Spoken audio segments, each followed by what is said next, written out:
This is week 3 of the spring trimester. I'm Jennifer Murray and this is my Atelier diary. On Monday, I ended up finishing the figure painting that I was doing of Emily, and I think I tied it pretty well together in the end for a block in. I have clearly defined shadow shape and light shape, and I blocked in the general areas of tone on the figure. And now we had a plan that Emily was going to come in on Tuesday for one more day to finish up the pose, but she couldn't come in for health reasons. But I think on Monday, I kind of had everything worked out that it's okay that that was the last day and I didn't have one more day because I think it still works pretty good as a block in. And that's one thing with this program that they kind of teach on developing a painting and a drawing is that you start every day, you step back and you look at your painting and you find the areas that are the weakest, that are the farthest away from nature, and you work on correcting those. So if you're doing that and you're kind of bringing everything up at the same level, working the whole painting at once, hopefully there shouldn't be an ugly stage of the drawing or painting because you're kind of balancing working everything up together. So even if something happens where a model can't come in for the rest of the time and the painting is finished because you're not going to be able to work on it anymore, hopefully everything should have a pretty even resolve and kind of like you're working the painting up all together, so it should all look like it's finished in the same stage rather than some parts being super resolved and some parts being really kind of an eyesore in it. So even though we were meant to have one more day, but something happened where it happened that Monday was our last day, I'm pretty happy with how this one turned out. And this whole painting was definitely a big learning thing for me. I started this painting without doing a transfer drawing, and I've always done transfer drawings before, and I really struggled then with not doing one, and so now I definitely see the importance of getting a transfer drawing done. But in the future, I hope that I wouldn't have to do transfer drawings, that I could just jump right into painting. So this was a good learning thing to see why it is so important to make sure you have a really precise drawing done before you start getting too carried away with painting. And then Brian's our next model, and he was able to come in a day earlier, so we got him on Tuesday. And so for this one, I'm doing a portrait of Brian, which I'm excited and nervous about at the same time because I've done, I think, one or two other portraits before, and definitely, I mean, I do a portrait for each figure painting I do, but just focusing on the portrait, it's something that I feel is a weakness and I definitely want to get better at, so I was nervous and excited about doing this one. And so how we set the portraits up at school is that if this is the model, this is going to be my easel, so they're going to be side to side. And then everyone else in the class is doing a figure drawing, so they're stepped back further away because they're going to be doing full figure drawings. So I was nervous starting because it's something that portraits don't feel totally confident yet, and I'm going to be right up next to the model, so people, all the other students in the class that are farther back can see what I'm doing. But then starting it on Tuesday, I was so focused in on just doing the drawing that I wasn't thinking about the other people behind me, and I'm sure that they're just focused on their own drawing and they don't care what I'm doing up there. Anyway, so I'm going to be painting this, but I'm doing a transfer drawing now. And so the transfer drawing took 3 days. The first day on Tuesday, I was just mostly concerned with getting the big shape of Brian. And then also Magda suggested not just working with the outside of the head and the shoulders, but also getting the line for the eyebrows and the line down the nose. So getting the T shape so you know if the head's tilted up or down or side to side or whatever it's doing.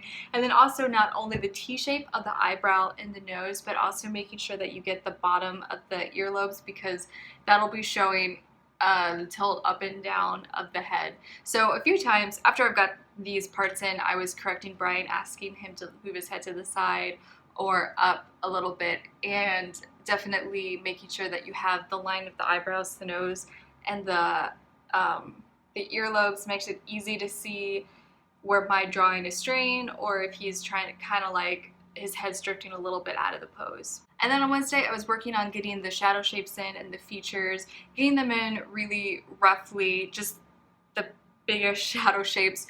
So you see the hair as being darker, the eyes under the nose, and then he has a mustache and beard, and you do see the lips and the chin, but if you're really simplifying it, really you see this whole area as just being a shadow. So that's how I did it the first day, or the first day putting the shadow shapes on Wednesday. And then on Thursday, it was all about trying to get everything that I had in there, correcting it to get it as specific as I could and more sophisticated. So I was more working with changing the shapes around, trying to make everything, the shadow shapes, look unified, also working on the edge quality of all the shapes.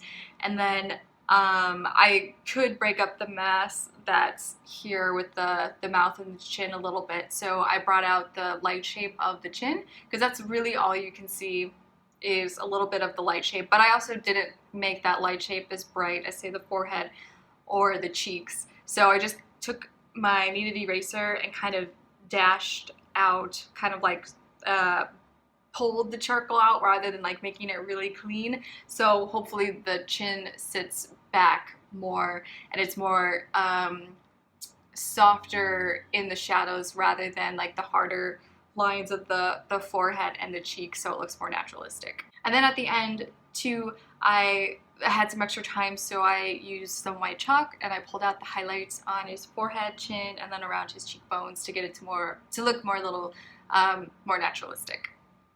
And one thing that Matt was talking about that was definitely helping me was to take my mirror and get really close to my drawing, and if my hand is the mirror, to get at the side and look in the mirror at my drawing really close up, so everything's kind of abstracted in it because it's so close, and looking at the lines and making sure that all of the forms that I was drawing was making sense. The forms were making sense in space. So for example, the line from the shadow shape under the nose would make the tip of the nose look like it's the farthest forward thing, and then the line that's under the eye socket, that should look like it's sitting more behind the shadow shape that's the tip of the nose.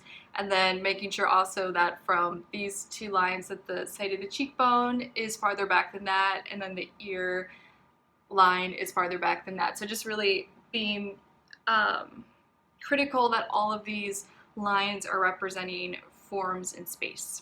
And then Brian wasn't able to come in on Friday, so we had another model, Kevin, come in. So I was just at another portrait practice for the morning, and so I had my easel right up next to Kevin.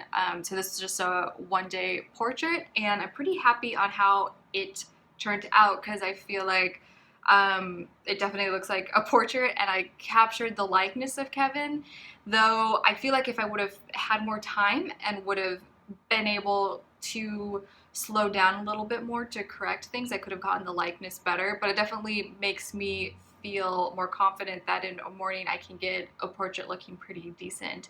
So because it was just the morning, I was working really fast, which was really fun, just throwing in shapes and just kind of going as fast as I possibly can. So I hope I can do more portrait practice like this so I can feel more comfortable getting these forms down. But like I said, I'm pretty proud with how this one turned out, pretty proud with how the transfer drawing of Brian turned out. And so for Brian's, I will be transferring it to canvas hopefully on Monday. I think I have to have Magda look over it and get the okay that I can move on to the painting for Monday, but I'm pretty excited to start the painting for that. For the afternoon section, I'm working on the cast painting of the angels, and so what I've been doing pretty much this week is just still working on those shadow shapes and getting them filled in. So the whole time I've really only been working on the shadow shapes, but it's been a slow build-up process, more from just dry brushing the shadow shapes on to now I'm in the stage where I'm really getting them locked in. So I'm using turp and a little bit of black oil to make sure that the paint is going on more fluid and darker. So I'm trying to get the shadows keyed so they look as dark as they actually do, but also keep them colorful and unified. And I got all the shadow shapes in, I think, working together. I'm still working on getting them more colorful. Magda's pushing me on that, making sure that they look as colorful as they do, because they are really colorful on the cast. There's a lot of yellow and red to them, most definitely. But I got all the shadow shapes in on Thursday, and so on Friday I was working away from the shadow shapes and laying in the big areas of tone. And so I mixed up really broad, simplified areas of tone on the canvas. And this was on Friday, which is Magda's critique day. So I laid it in and I stepped back and I'm like, man, that doesn't really look as much like the cast as I wanted to. And Magda was coming by for my critique then, so she stopped by and she said that it was looking good and that's exactly where I need to have it. But I was saying that, or telling her that I feel like the colors weren't looking right, and kind of like I felt like I should be correcting them and doing more to make them look closer to nature. But she said to hold off on that because it's simplifying the big areas of tone. And I think I was more seeing it like if you take an area, you can see it broken up where there's definitely value shifts and stuff, and I kind of wanted to put those in, but she was saying that would be breaking it up too fast, and I definitely need to just stick with the bigger planes. And so when she was saying that was making sense, because I think in that point after I finished the shadow shapes and I lay in the big areas of tone, I think I started getting in the mindset of resolving the painting then, and that's probably moving along too fast.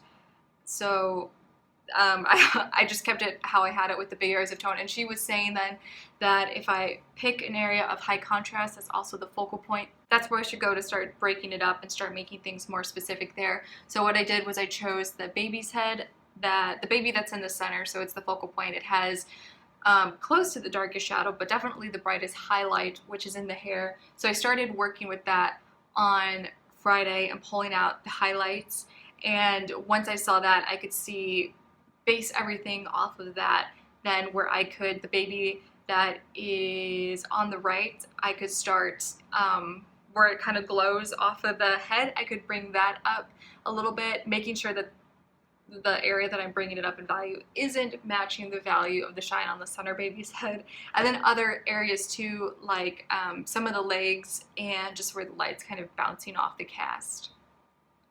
So this cast painting is definitely, I feel like it's really locking in everything that I've been learning in the program. It's really big, and there's a lot of forms in it, and there's not, usually the cast that I've been doing before, it's you have a cast and then a black background.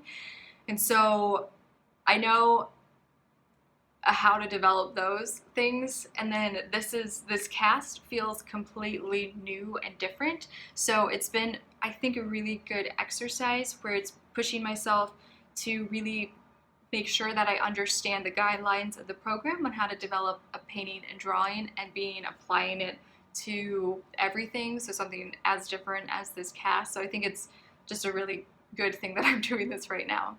Okay, and then another big project that I'm doing outside of school that I mentioned in my last video is this giant master copy that I'm doing by Solomon J. Solomon of his Samson painting. So this painting is huge. The stretcher bars that I have, I think it's 8 foot by 5 1/3 feet, and Matt showed me how to stretch the canvas on it, so we did that. This week, and he did most of it, and I did a small section of it, and just pulling back the canvas was really tricky. I feel like my tiny arms, I'm not that strong to be able to do this, so I've been doing push-ups and I need to start doing some grip exercises too, because even just holding the canvas pliers and pulling it back, I felt like I wasn't as strong as I want to be able to do that. And I definitely in the future want to be doing big canvases like that. So I kind of want to make sure that I am really independent and can be able to do this. So I need to like beef up a little bit. And then on Thursday, he was showing me how to tone it. So doing the imprimatura, I mixed up a color, which is all the colors that I'm going to be using on my palette, which is white, black, cadmium red light, and yellow ochre. And I might use some other colors, but those are the basic colors that I know I'm going to be using. And I mixed up this nice earthy brown color, and then Matt showed me how to tone the canvas with that. So he took a palette knife and made these splotches all over the canvas. And while he was doing this, he was putting the splotches down and trying to make them spread out as evenly as possible, but also putting scraping the paint onto the canvas and then re-scraping over the splotches so there wasn't globby paint on it, so everything was kind of evenly placed on the canvas. And then he took a rag and put turpentine on it and just wiped it all over the canvas to really spread out the imprimatura nice and evenly. And he was kind of going in like random motions, and then towards the end of it he took it and took the rag and was just going up and down over the whole thing. And then once he was doing that side to side, there was one area kind of in the middle where the imprimatur was kind of darker, so he took a cleaner part of the rag and just wiped over that way to pick some of it up, just trying to get it nice and even as possible. And so now that I have the imprimatur on it, I'm just waiting for that to dry. So maybe I'm probably just gonna wait a week. So hopefully next Thursday I can start doing the drawing right on the canvas to start getting the figures up on it, because I'm really excited to start this master copy.